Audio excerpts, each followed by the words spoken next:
최성해 동양대 총장 아무리 봐도 너무 이상하지요. 예. 말이나 맥락이 너무 많이 바뀌어요.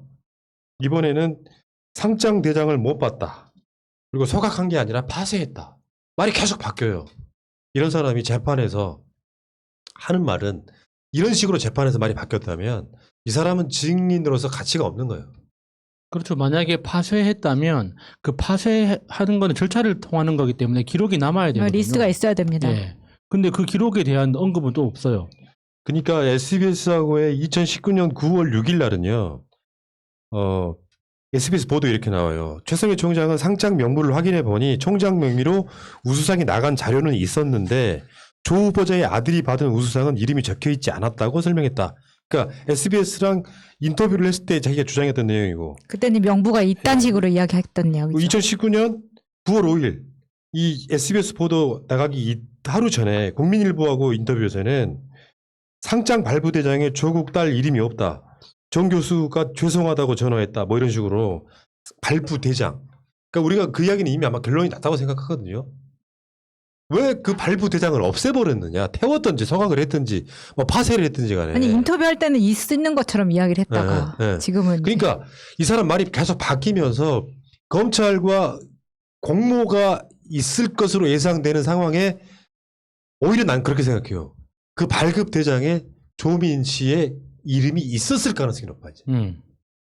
지금 나오는 거 보면 있었을 가능성이 되게 높아진 상황이에요. 그러니까 거기에 조민이 이름이 있을까봐 미리 막 소각했다라든지 어쨌든 간에 없애버린 거잖아요. 이런 정도 되면 최성해는 수사 대상이 돼야 되는 게 맞죠. 근데 너무 이게 치졸한 게 내가 봤더니 이름이 없다라는 식으로 언론 플레이를 하다가 그 다음에는 아니야 그거 내가 인터뷰한 거 아니야 라고 또 발뺌을 하다가 그 다음에 아니 그거 우리 소각시켰어 라고 했다가 이제는 아니야 우리 소각이 아니라 우리는 폐기했어 라고 이야기를 합니다. 왜? 소각했다고 이야기했을 때는 아무 증거가 없기 때문에 자기가 빠져나올 수 있을 거라고 생각했다가 다른 자료는 다 폐기하는데 왜 상장 대장만 니네가 소각해? 라고 하니까 그게 또 말이 안 되거든. 그러니까 생각해보니까 소각이 아니라 폐기네. 소각은 생각해보니까 내가 군대에 있을 때 소각장의 그 기억 때문에 헷갈렸나 봐. 본인이 지금 60이 넘어서 지금 총장을 하고 있는데 군대 40년 전에 군대하고 헷갈렸다는 게 말이 됩니까? 그러니까 그 정말 더 화가 나는 건 그 1심 판결문에 이런 표현이 들어가 있죠. 판사가 쓴 그러니까 진실을 이야기하는 사람한테 고통을 줬다. 정경심 교수가.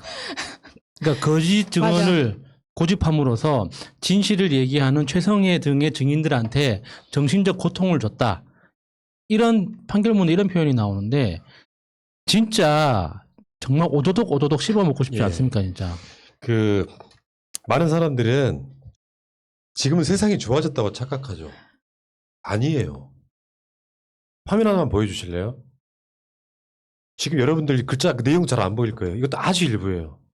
검찰이 사건을 조작했던 사건들, 나중에 재심이 되거나 이런 때 다시 밝혀진 사건들이 그중에 아주 일부가 이 정도.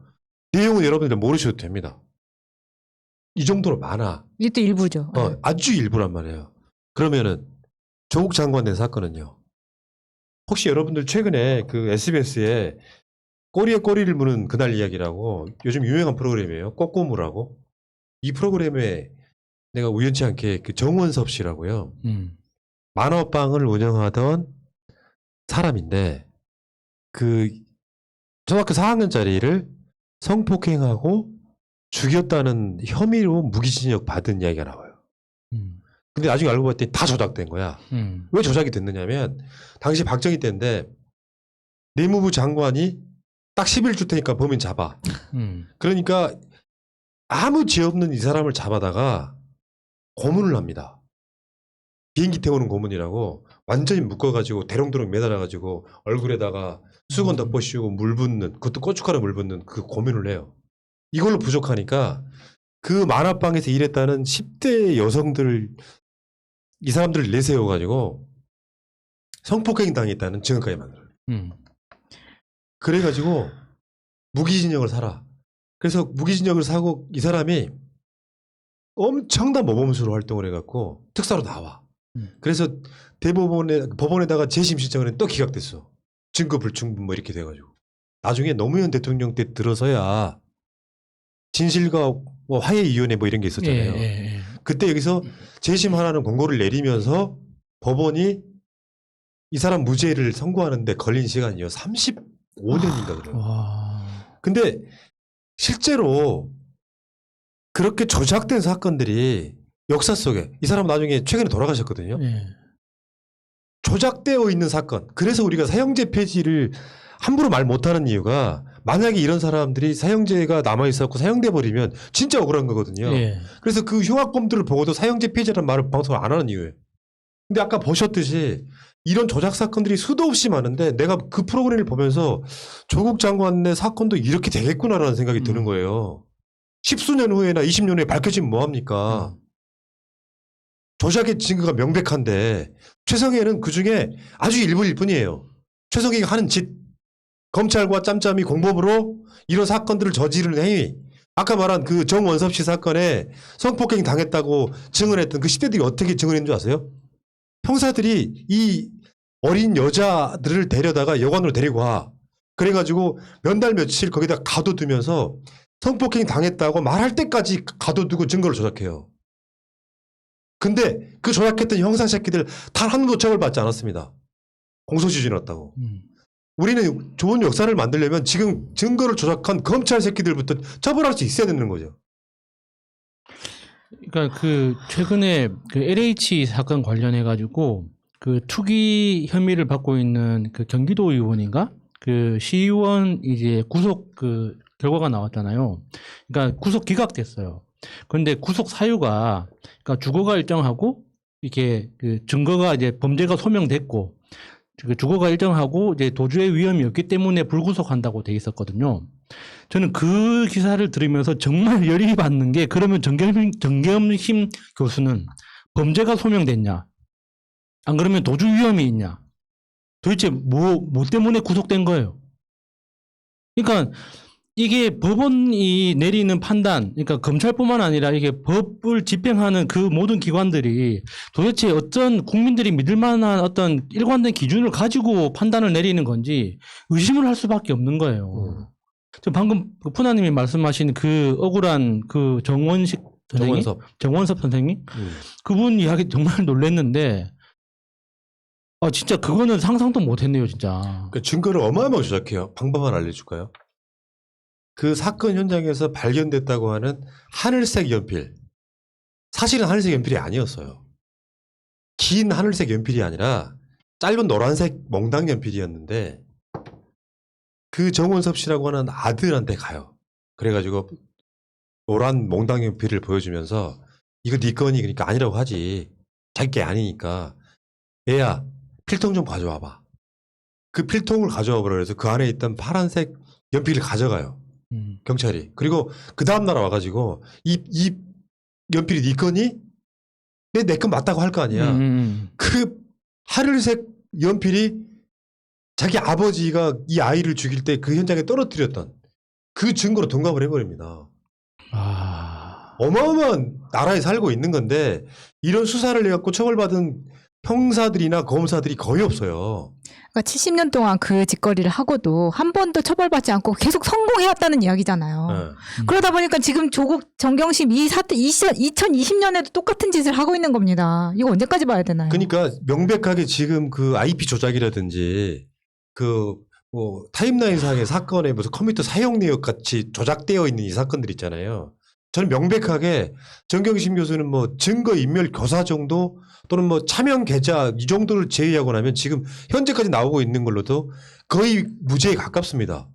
그러니까 완전하게 진짜 중요한 범죄라고 말했던 것들 중에 사모펀드 건은 완전 클리어가 됐고 어떤 재판에서도 그게 정경심 교수 조국 장관의 무슨 뭐 권력을 이용한 사모펀드라고 지금 법원도 판결을 안 내리고 있는데 표창장 위조라든지 인턴 증명서라든지 이 뭐 입시비리 이 관련한 것들도 대부분 무죄일 수밖에 없는데 아까 어떤 새끼 들어와가지고 뭐가 죄가 없다는 거냐고 댓글을 달더라고. 모르니까 이지랄 하는 거예요. 근데 민주당 국회의원이라고 이걸 얼마나 많은 사람이 알겠습니까? 초선이 들어왔나 봐요. 그러면 나중에 똑같은 일 한다?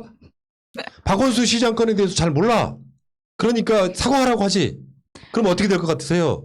시간도 지나서 좀 우리가 조국 장관에 대한 관심이 사라지면 나중에 꼭 그런 놈 나올 거예요. 조국 장관 사태에 대해서 사과하라고.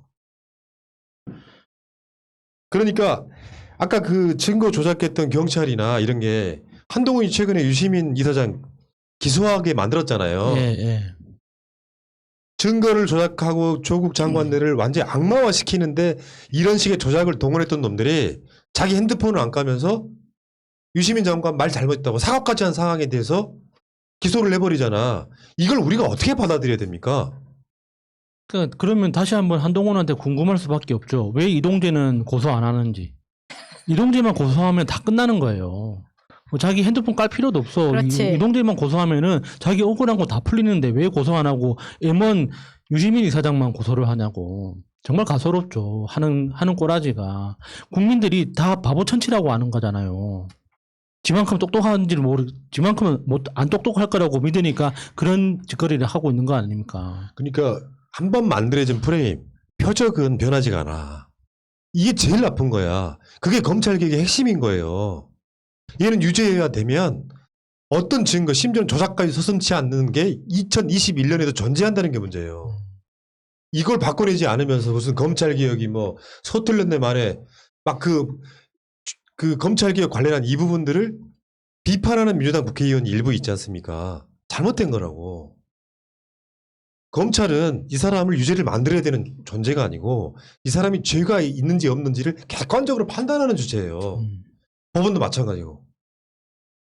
근데 여기 지금 뭐 한동훈이나 이런 데들이 의기양양해가지고 야 유시민 나한테 잘 걸렸지? 쉽게 표현하면 이런 거 아닙니까?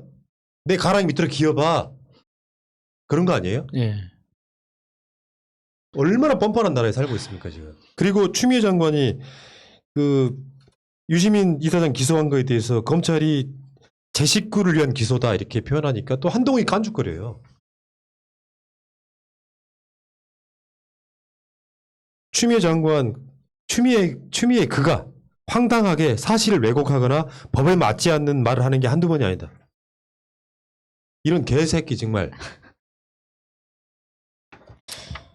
근데 이런 반응은 도대체 누가 받아오는 건지 저는 이게 기사로 나오면서 그래 한동훈이 이런 말을 했다 치자. 이거는 누가 이거 지금 기자들한테 이렇게 반응을 했다는 이야기잖아요. 이러면서 자기들은 제 식구에 대한 기소에 대해서 언론에서는 막 거봐라 유시민 잘 됐네 이런 식으로 쓰면서 바로 어제 있었던 문재인 대통령이 그 청와대가 한 청년 김정식이라는 그 국민의힘 쪽에 청년을 고소한 것에 대해서는 야 무슨 대통령이 이거를 정부 기관이 이거를 어떻게 고소를 하느냐고 취하하게끔 막 만들었으면서 검찰은 이것에 대해서 잘했다고 칭찬해주고 핸드폰을 안 까도 칭찬 고소를 안 해도 칭찬 한동훈은 뭐만 해도 다 칭찬입니다. 왜? 예. 바로 전화해서 얘기하면 받아 써주고 칭찬하면 또 좋은 거를 던져주겠죠. 아이 씨발 그 청년이라는 새끼가 국민의힘 정치인이야. 말은 청년이지만 예. 그거 고소 취한 건 나 반댈세. 진짜 미친놈들. 나는 최소한 민주당 정치인이라면 최강욱 열린민주당 대표처럼 해야 됩니다. 어저께 그 300만 원 구형받고 나와서 이런 얘기했다고. 말 같지도 않은 사건을 통해 정치 검찰이 민낯이 드러난 점을 다행스럽게 생각한다. 그런 점에서 윤석열이란 분은 검찰개혁에 큰 공로가 있는 분이라 인정하지 않을 수 없다. 저에게는 많은 사건이 남아있지만 사실관계에 자신이 있다. 이런 정치적인 태도에 대해서 법원이 현명한 판단을 내릴 거라 믿고 선고일을 기다리겠다.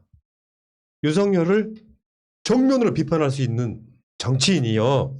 민주당 국회의원 174명이 똑같은 말을 한다면 언론이 이거 어떻게 받아 쓰겠습니까?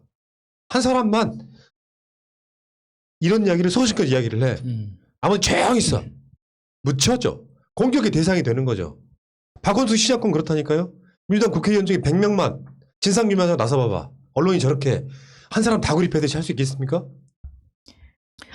제가 예전에 한번 광화문 광장에서 어떤 피켓을 든 분을 봤는데요. 그 피켓 내용이 그거였어요. 피해를 입지 않은 사람이 피해를 입은 당사자와 똑같이 분노한다면 그때는 이제 정의가 실현된다 그런 문구였는데 지금 그런 것 같아요. 지금은 내 차례가 아니니까 민주당 의원님들이 침묵하고 계실지는 모르겠지만 이렇게 불의에 침묵하고 계신다면 다음은 당신 차례가 될 수도 그러죠. 있는 다음은 거잖아요. 네. 그렇기 때문에 당사자가 아니더라도 정말 이렇게 비판의 목소리를 좀 세워주셨으면 하는 바람입니다. 그러니까 네, 얘기해봐요. 앞에 나서서 최강욱 의원처럼 이런 얘기를 못 하겠으면 뒤에서 올소라도 외치라고. 그쵸. 답답해 죽겠습니다. 이 방송을 보고 있을지 모르는 이 기레기 새끼들아. 마지막으로 한마디만 할게. 뭐냐면 만약에 나경원이요. 조국 장관처럼 털려가지고 기소가 되고 나경원 또는 나경원 남편이 징역 4년을 가 있어. 근데요. 나경원이 감옥 가게 만든 결정적 증인이란 자, 말하자면 최성희 같은 자가 계속 말이 바뀌어요. 언론 뭐라고 할 것 같습니까? 최성희 말은 신빙성 없다. 난리 나겠지. 조국 장관 내 팰 때는 100만 건이 넘는, 물론 그건 정확한 데이터는 아니지만 100만 건이 넘는 기사를 쏟아내던 놈들이 정경심 교수 항소심에 나온 증거 조작의 이야기는요. 어마어마한 대서특필감이거든. 예, 예. 완전 쌩까버리잖아요. 최성희의 말이 계속 바뀌고 있음에도 불구하고 완전 쌩까버리잖아요. 이게 언론사라고 할 수 있어요? 그냥 정치 세력이지?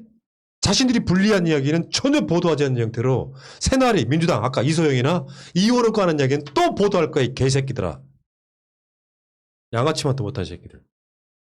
여기까지 할게.